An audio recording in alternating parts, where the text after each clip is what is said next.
2, 3, 4, 5, 6, 7, 8,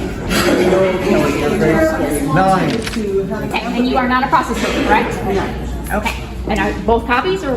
I would like to stamp both copies, yes. And she's going to keep one. Keep one, stamp it, and we have one stamped, and we'll retain it, please. Thank you. Okay, Get a conformed copy. They're both the same. No, they're separate documents. But they're both the same. They're separate? Separate documents. We have copies of the originals, so we're just giving you copies for your benefit. Okay, so if I make a copy of the first page and stamp it, will that be okay? That'd be Great. And Perfect. on both documents. Yes, ma'am. On both documents. Thank you. So we have evidence of service. So notice to principals, notice to agent.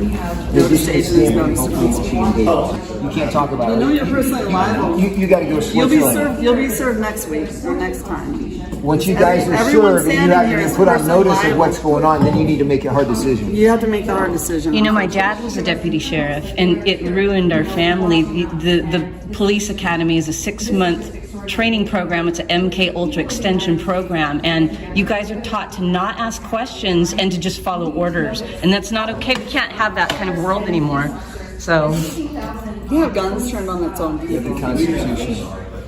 It just got served. What's the next step? So we just served those papers. What is the next step here? Yeah, so that's one of 3. So step 1 is notifying them of their personal liability, and every single person in this room is personally liable because they are currently protecting a foreign insurgency. You guys might not realize this, but this is a foreign invasion. This is treason, okay? Whoever is paying your paycheck right now is a foreign corporation. They are not our government. They're masquerading as government. So every single person here will be served in the next meeting, okay? I want you guys to know this because I don't want anyone to get in trouble. I don't want anyone to end up in...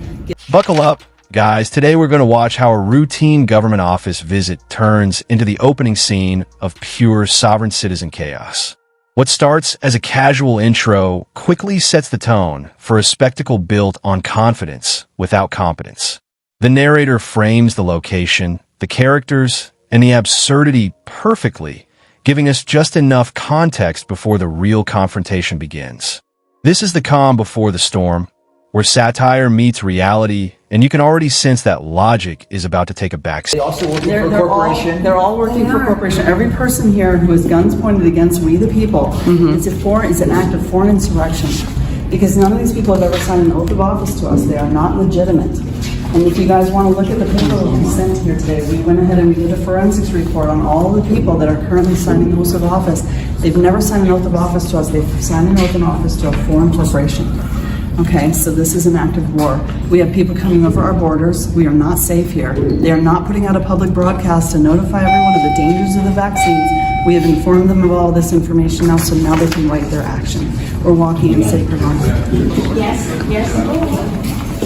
because that's very important. Do you know why you take an oath of office?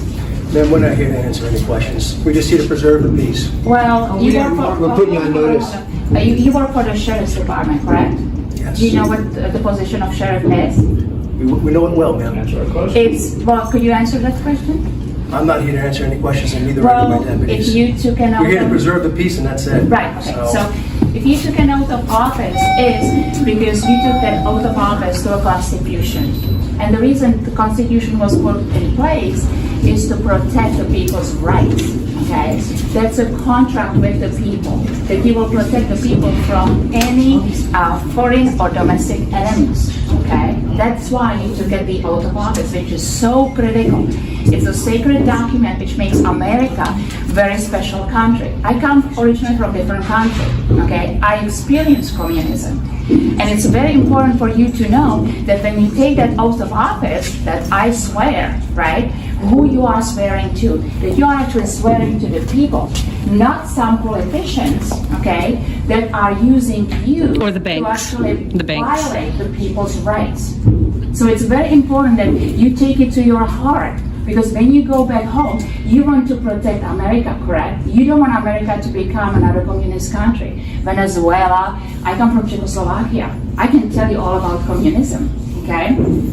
So this is why the oath of office is so critical, that every day, every moment you take the uniform on, the badge, the gun, that you are protecting the people's rights. people. Okay? Not some statutes, codes created by a corporation. Okay? And this is something probably just mind-blowing to you, probably never heard it before.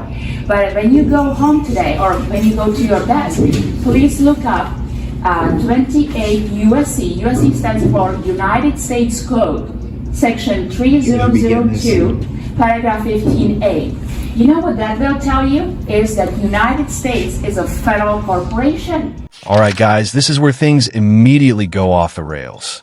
Papers are slapped down, stamps are demanded, and suddenly we're hearing about notices, personal liability, and threats disguised as concern.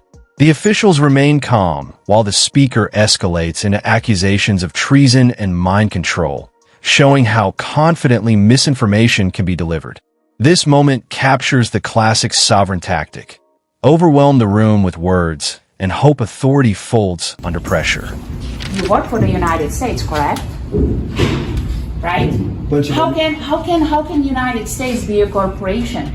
And then when you do further study, you will find out that this United States is located in District of Columbia through UCC Article 9307.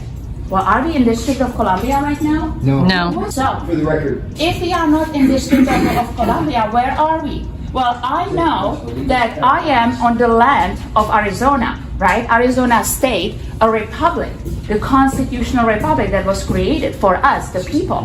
So what is this United States business, this federal corporation located in District of Columbia? You know what it is? It's an overlay, okay? That's an overlay they've created. And they also mirrored the organic constitution into a corporate constitution, okay? And this is really, really a rude awakening to realize that we've been invaded, meaning America has been invaded by foreign entity. Buckle up, guys, because this segment is a masterclass in how legal language gets twisted into fantasy.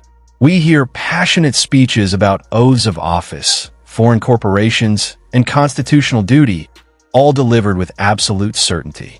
The tension builds as the claims stack higher and higher, until the narrator calmly dismantles the argument by pointing out context and basic legal reality. It's the perfect contrast between loud conviction and quiet facts. To wake people up to realize that we all want to live in freedom. We want to have freedom to live, to take care of our families, and to exercise our God-given rights.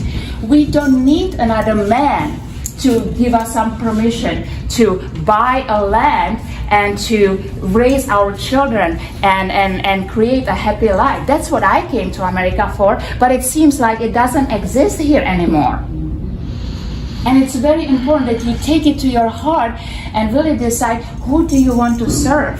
Who are you serving? So when these politicians, who don't realize either, they've been also bamboozled and indoctrinated. Yeah, come here and serve, take the seat, okay? But it's a foreign corporation, and the law tells you, that's their own law they've created, because everything has to be done in transparency. And they worship the devil, too, by the way. They worship the devil. And so the way how you know is, I call when the COVID-19 came, it was actually a blessing, because it showed you. I don't know about you here and what kind of codes you were supposed to enforce, but have you ever been enforcing, the mask, that people have to wear a mask? I don't know if you had to wear a mask, that was showing to you that this is not right, okay? That another corporation, the CDC or the health organization can dictate what people do with their own bodies. So I hope that this is a little awakening, little education, and that you really realize that, I either serve a corporation or I serve the people. And the people are your brothers and sisters. These people are same people like you. You just put on uniform, and so when you put on the uniform, it's an honor. It's a sacred honor to uphold the rights of the people, the Constitution, that are secured through the Constitution. So I just wanted to let you know what true sheriff does and who the sheriff really serves. So thank you.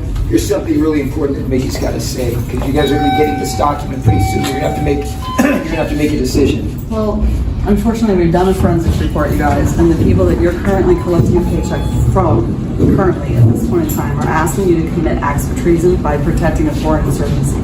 So we're going to be serving each and every one of you with personal liability, very personal liable for our actions under the common law.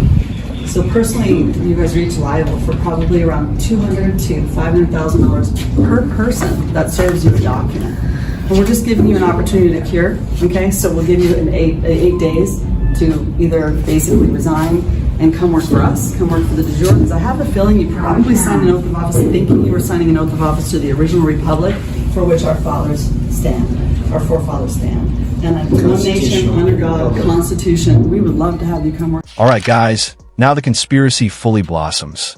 America becomes a corporation, governments become overlays, and every public servant is suddenly an agent of invasion. The speech grows more dramatic, blending fear, morality, and historical trauma to justify the claims.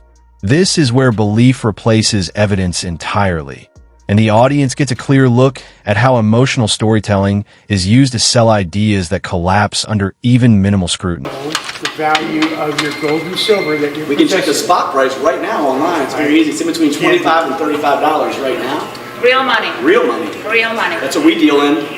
They call it a Hippocratic oath for a reason. Go ahead. Well, so what I think it's important to note is that just about every county right now is trying to steal your land. Not just trying, and they usually do it through tacit, non-consensual agreements.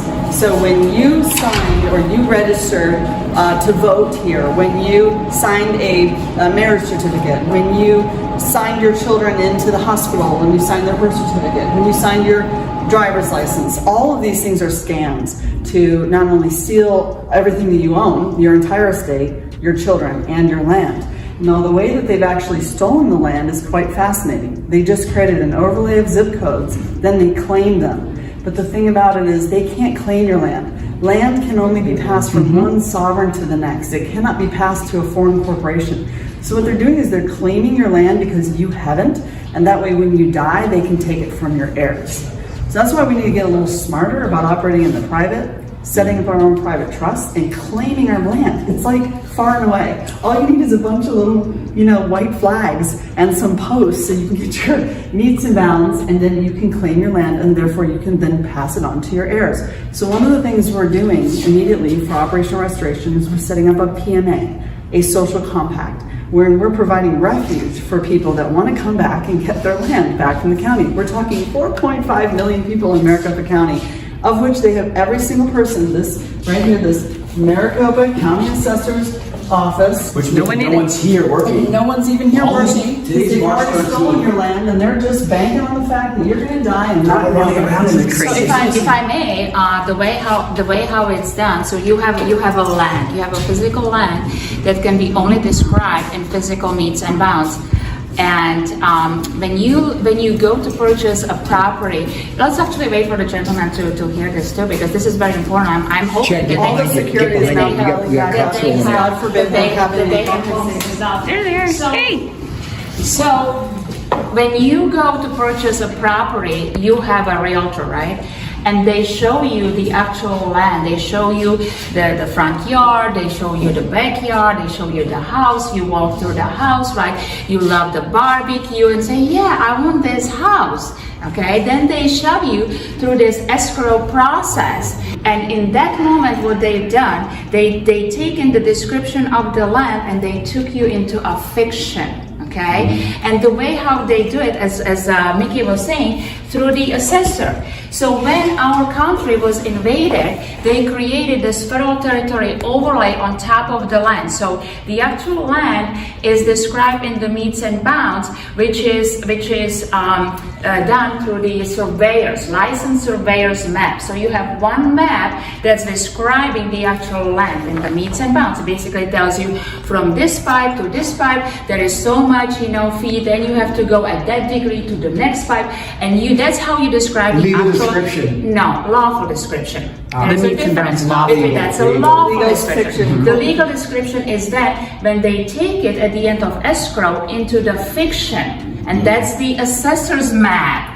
And they did it so they can assess the property taxes, because you cannot tax private land, but you can tax an estate, and that's how they do it. That they take the surveyor's map, they create another map through the assessor's office called the assessor's map. Yep. And now this land is no longer described in the physical metes and bounds, but it's described through a legal description, through a new map that was created in order for them to take you in the, I call it the legal la la land, okay, into the fiction. And you think you are buying a property, but no, you are actually buying an interest on their parcel. And the way how you know is just read your deed. In your deed, it will tell you that you are a tenant. How can you own a property and be a tenant? Guys, because intimidation takes center stage here. We move from ideology to direct financial threats, with officials warned about massive personal liability and pressure to resign or defect. The confidence with which these numbers are thrown around is striking, even as they're completely detached from reality. The narrator's dry commentary cuts through the bluff, exposing how fear and authority cosplay are used as leverage when logic fails. If you paid all your property, if you paid for the house that you own, how come, let's say you get a disease and something bad happens to you and you can no longer afford to pay the property taxes, that the county can come and steal your house that it's paid for? How is that done? This is how it's done. It's all done through fraud. And people don't even realize that actually they are not foreclosing on the actual land, but they are foreclosing on a fiction, on APN number, which doesn't exist. It only exists as a creation of the mind. Okay? So the solution is people need to wake up and they need to make claim to the land that's actually sitting abundant.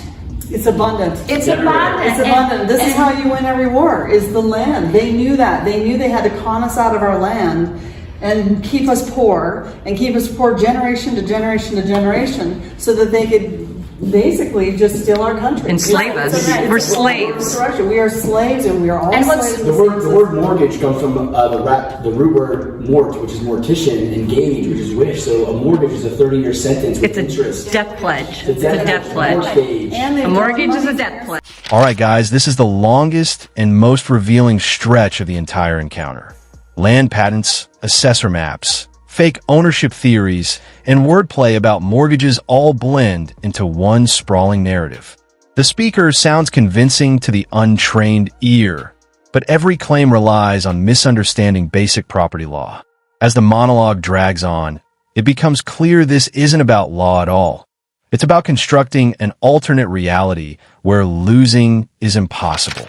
So there's no proof that the bank even funded it in the first place. And they didn't. Because there is no money. There is no money. Money was taken away through the Emergency Banking Act in 1933. So if there is no money, they couldn't just take the money. They had to create a system. It's basically the credit system through the trust. You can only discharge, settle, or terminate the debt if you have no way to pay for anything. So what I like to really stress out to people is, if you look at all the foreclosures where people's lives were ruined, where families were ruined, people committed suicide for nothing. Okay, for nothing, because they left a land that they settled on. This is the American dream, that you can own a land, you can nurture the land, you can live from the land, and then you pass it to your heirs. Okay, this is the American dream that so many brave men put their life to, and we just gave it away. So this is really the call to people. You need to claim the land that you settled on. You are the settler. Claimed mine. Woo! No longer participating in this federal territory overlay. And I actually would like to invite you, come and locate the APN number. Come and locate your number on my property, because I think it's trespassing on my property. And of course, they won't be able to, right? So we can return the APN number to them, right? And once you return the APN number, it's no longer on your property. And should the APN number come back to your property, well, now it's subjected to $5,000 per day per person trespass fee. Now, what you guys don't know about Lenka is that she is a de jure sheriff. That She is de jure sheriff of Southern California, and what she's does that great. mean? It means that basically, as I was explaining to the corporate sheriffs down the hall here, is that they work for corporation. they're de facto So when sheriffs. people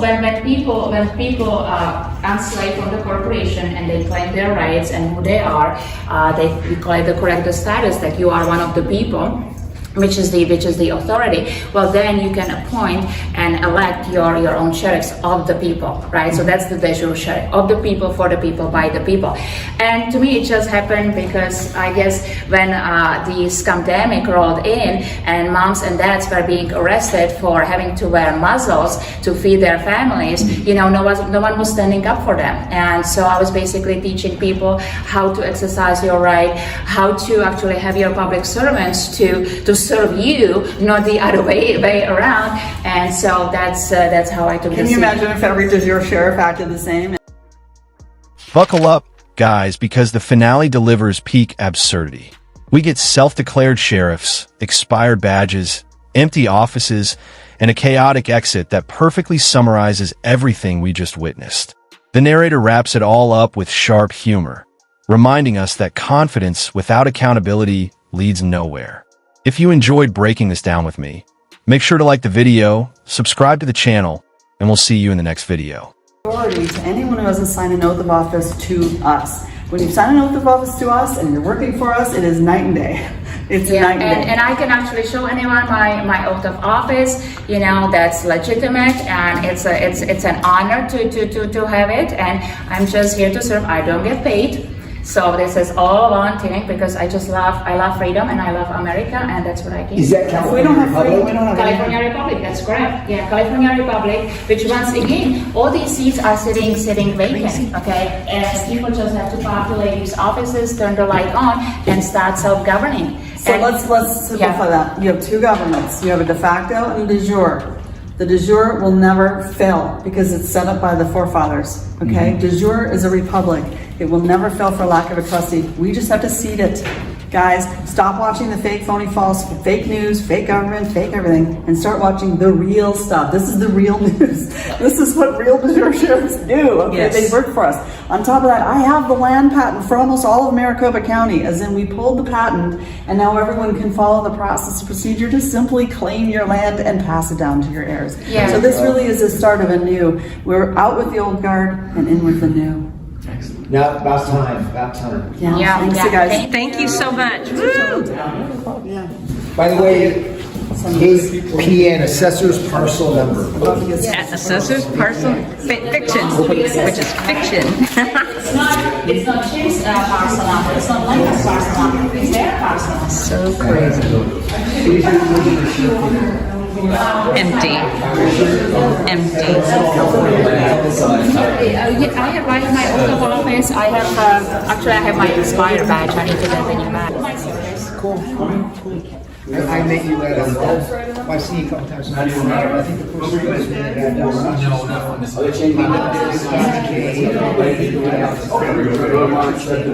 It's so funny we accidentally came out on this floor.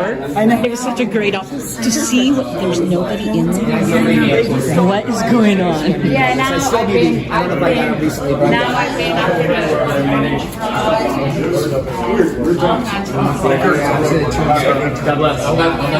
Two elevators.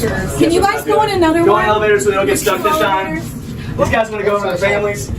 we have too much weight. One more. One more. We're just gonna do two elevators. One down, one story. Oh, really? See you guys down. We're down one more story. Is it weighted?